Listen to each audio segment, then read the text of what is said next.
Godina Wallaggaa lixaa aanotaa fi gandoota hedduu keessatti waraanni mootummaa ajjechaa fi hidhaa reebicha cimaa uummata irraan gahaa jiraachuun dhagahame. Hawaasni Oromoo bara 2017 naannoo Somaaleetti buqqaanii Oromiyaa keessa qubsiifaman rakkoof saaxilamuu jiraachuu dubbatan. Iyaan walii galtee ulaa galaanaa Somaaleelaandii wajjin walii galtee yeroo dhiyootti yoo hin haqini waraana Somaaliyaa keessaa qabdu akka baaftu mootummaa Somaaliyaa beeksise. Godina Baalee aanaa Diishoo keessatti dargaggoota waraana bilisummaa Oromoo nutti agarsiisaa jechuun hidhaa cimaa fi dararaa guddaa irraan gahaa jiraachuun dhagahame. Egaa hordoftootaa fi dhaggeeffattoota keenya odeeffannoo kanaa fi kan kana fakkaatan qabannee isiniif dhiyaannee jirra. Hamma xumuraatti nu faana turaa affeerraa keenya. Namoonni yuutuubii kanaaf haaraa taatan sabiskiraayib gochuun maatii yuutuubii kennaa akka taatan isin jechuudha.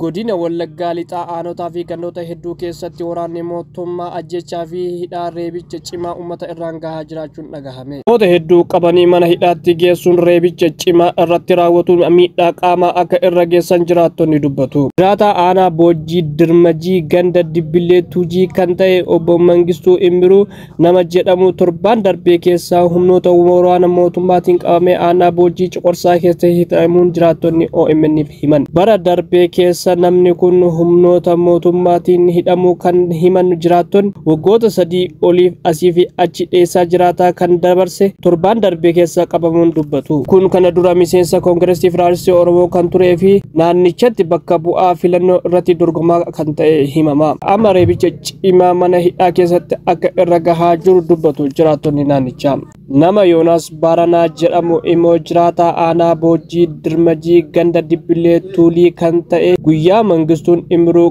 qabamu rasaasa 3 ajjeesuun dhagahame. Sababa tokko malee mootummaan Itoophiyaa uummata nagaa irratti ajjechaa fi hidhaa ittuma fufee jiraachuu dubbatu jira. Hawaasni Oromoo bara 2017 naannoo Somaaleetti buqqaanii Oromiyaa keessa qubsiifaman rakkoof saaxilamuu jiraachuu dubbatan. Tibba kana mootummaan naannoo Oromiyaa waajjiraalee misooma magaalaatii fi manneen Oromiyaa irratti dambii haaraa baaseen manneen buqqaatotaaf ijaaraman mana gandaatti haa deebi'u jechuun buqqaatonni kiraaf saaxilamuu dubbatan. Hawaasni naannoo Somaalee irraa buqqa'an akka dubbatanitti deeggarsa mootummaa fi abbootiin qabeenyaa akkasuma mootummaan naannoo Oromiyaa yeroo sanaan nu deeggareen mana jireenyaa nuuf ijaaranis sababa mootummaan hojii nuuf uumuu dhabeef hiyyummaaf saaxilamne jechuun dubbatu. Itoophiyaan walii galtee ulaa galaanaa Somaaleelaandii wajjin walii galtee yeroo dhiyootti yoo hin haqini waraana Somaaliyaa keessaa qabdu akka baaftu mootummaa Somaaliyaa beeksise. Waliigaltee baatii 5 dura Soomaaliyaan akka labsii waraanaatti ilaalla jechuun ibsite.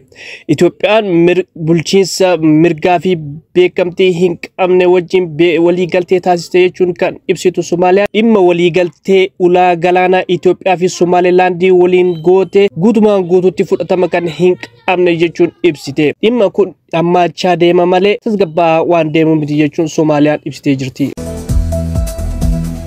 Miidiyaan sagalee bilisummaa Oromoo yaadannoo hundeeffama waggaa 36ffaa waxabajii 22 bara 2024 akka kabajatu dhagahame. Miidiyaan afaan Oromoo warra tarree duraa keessatti argaman keessaa sagaleen bilisummaa Oromoo isa jalqabaati. Miidiyaan afaan Oromoo warra tarree duraa keessatti argamu keessaa sagaleen bilisummaa Oromoo isa tokko. Raadiyoon sagalee bilisummaa Oromoo waxabajii 15 bara 1988 hundeeffame. Bu'aa bahii qabsoo bilisummaa Oromoo ABO'n hundeeffame waliin ummata kakaasuu fi ijaaruu irratti xiyyeeffatee hojjetaa kan turedha. Sagalee bilisummaa Oromoo miidiyaa afaan Oromoon tamsaasa eegalan warra hangafa jedhaman keessaa isa tokko.